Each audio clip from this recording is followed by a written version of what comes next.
Bom, como pastor e teólogo, você sempre está em busca constante sobre assuntos diversos que você precisa ler ou quer se aprofundar. Como é que esse livro ele enriqueceu o seu ministério e o que motivou você a escolher esse livro em particular? Ele, de alguma maneira, ele te desafiou, te enriqueceu na medida que você foi lendo? Ele enriqueceu o seu ministério especificamente? Sim, eu descobri esse livro através de alguém no Twitter, na época, que postou algumas frases dele, falou um pouco sobre ele, e eu achei interessante a questão do excesso das redes sociais, né?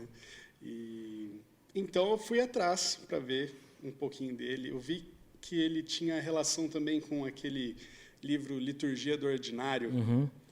Então eu comecei a pesquisar um pouco, vi a capa dele, a capa chamou bastante atenção, essa pirâmide, essa analogia com a pirâmide alimentar, e isso me fez ter interesse.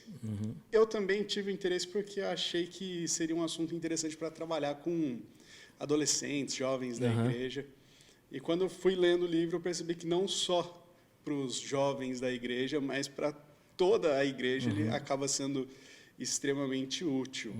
E eu me senti desafiado, assim, porque a realidade que ele expõe do excesso de informação, o excesso de rede social, o excesso de opinião, a questão das fake news, as consequências de tudo isso, você acaba vendo que está muito presente nas nossas vidas. Sim. Então, nesse sentido, ele me desafiou não a perceber só como aplicar para o outro, como ensinar o que o livro traz, mas como me policiar também, como eu precisava aprender essa dieta nova que ele apresenta. Afinal, acredito que como pastor você também tem a necessidade de estar online, mas não se perder online, né? Sim. Então você tem que se policiar para ajudar os outros a se policiarem, né? Uma observação, eu me senti desafiado a ler esse livro por alguns insights que você fez na internet. Eu já tinha recebido algumas informações desse livro, ele estava até na minha lista, mas quando eu vi você falando sobre esse livro, eu me senti desafiado. Falei, cara, eu preciso ler esse livro.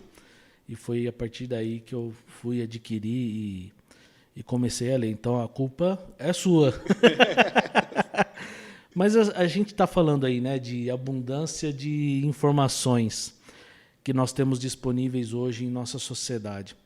Como é que você vê a relação desse boom de informações com a falta de sabedoria da nossa sociedade, né? O livro faz até uma citação que eu achei interessante. Ele diz assim: nosso mundo tem cada vez mais informação, porém cada vez menos sabedoria.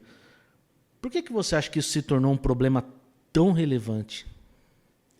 Eu acho que a gente tem um excesso de informação, mas ao mesmo tempo a escassez de preparo para lidar com a informação. Não nos faz bem ter todos os recursos ali e não estar preparado para lidar com aqueles recursos. Então, muitas vezes, pelo excesso de informação, pode ser que a gente até se ache muito preparado, mas a gente não teve um preparo ou um caminho para uma maturidade para lidar com tudo isso. Então, muitas vezes, a gente só recebe a informação, repete, mas a gente não aprendeu a, como o Paulo fala, receber tudo e filtrar para reter aquilo que é bom. E você sente que talvez nós somos também impulsionados a falar muito antes de absorver a informação? Ah, sim. A gente quer participar da conversa. Parece que a gente tem que opinar sobre tudo, né? E é engraçado, eu tenho percebido que esse boom de informações que nós recebemos, eu já me senti algumas vezes em um cansaço mental. Por quê? O livro até fala isso. Você está mexendo lá no feed e de repente você vê alguém comemorando aniversário. Aí você passa 10 segundos naquela postagem, você roda, tem alguém em luto. Aí você roda de novo, alguém arranjou um trabalho e está postando que arranjou um trabalho. Roda é alguém que está viajando. Roda é guerra não sei aonde. Eu tenho para mim que essa variedade de informações que nós estamos recebendo diariamente tem deixado a gente até um pouco doente e espiritualmente cansado. Você já se sentiu assim? E como foi esse processo para você em sua vida como pessoa, como pastor? E como você tem percebido isso na vida das pessoas? Esse sentimento de exaustão, né? Eu estava pensando isso também. A gente recebe tanta coisa e não dá tempo para descansar entre uma e outra. E exigem muitas vezes, ou até mesmo nós exigimos que nós estejamos sempre atualizados. E também tem a questão dos estímulos, né? A rede social, ela não é neutra e ela não é boazinha, ela quer te prender lá o máximo de tempo. Sim. Então o algoritmo está fazendo de tudo para você perder a noção de tempo enquanto está lá dentro. Então você é estimulado o tempo todo, o seu cérebro está sendo tá recebendo iscas para ficar ali, e isso acaba deixando a gente completamente exaurido. Assim. Eu não sei se você já teve essa percepção, mas muitas vezes quando eu preciso fazer algo e eu gastei um tempo na rede social, após isso, quando eu preciso fazer algo, eu me sinto cansado. Eu não consigo me concentrar naquilo que eu tenho que fazer. Eu não sei se você já teve essa percepção de você precisar, até às vezes, parar, por exemplo, se concentrar para fazer um sermão, né? E a gente, às vezes, precisa se desligar do mundo para mergulhar no texto, só que aquelas coisas que você viu há poucos minutos atrás continuam martelando na cabeça, né? Sim. E aí você se sente assim estafado, né? Cansado. Não sei se você já teve essa experiência com você. Sim.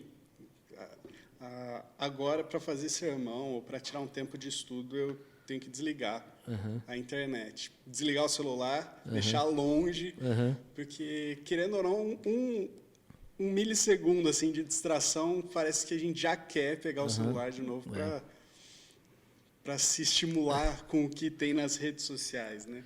Isso acaba gerando até ansiedade, sentimento de culpa também. Perdi muito tempo aqui. Então, essas coisas acabam... É um vício, acaba viciando mesmo. Tem